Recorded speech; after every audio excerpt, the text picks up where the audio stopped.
আজকের semifinal match কিন্তু পেনাল্টিতে যাবে। গোল্ডেন লায়ন্সের প্রথম শট নেবে ইউসুফ, দেখা যাক কি করতে পারে ইউসুফ আবারও হলো না গো। ফাইটারদের শট নেবে হৃদয়, দেখা যাক গোল দিতে পারে কিনা। হৃদয় গোল হলো না। দুটি শট থেকে দুটিই কিন্তু মিস। আবারও গোল্ডেন লায়ন্সের শট নেবেন দলীয় অধিনায়ক আব্দুল্লাহ, দেখা যাক গোল দিতে পারে কিনা। আব্দুল্লাহ একটুর জন্য গোল হয়নি, আবারও মিস। এখন কিন্তু শট নেবেন ফাইটারসের গোলকিপার সুজন, দেখা যাক গোল দিতে পারে কিনা। লম্বা শট ছিল, আবারও গোল হয়নি, মিস। ইতিমধ্যে দুটি শটে কিন্তু মিস। আবারও গোল্ডেন লায়ন্সের শট নেবে খায়রুল, দেখা যাক দিতে পারে কিনা।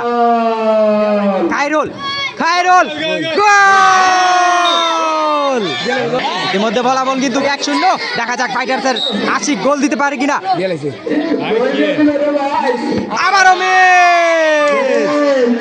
সম্ভবত দিতে পারলে গোল্ডেন লায়ন্স সরাসরি ফাইনালে চলে যাবে, দিতে পারলেই জিত ডাইরেক্ট ফাইনালে। আবারও গোল্ডেন লায়ন্সের শট নেবে শাহেদ, দিতে পারলে ডাইরেক্ট ফাইনাল, দিতে পারলেই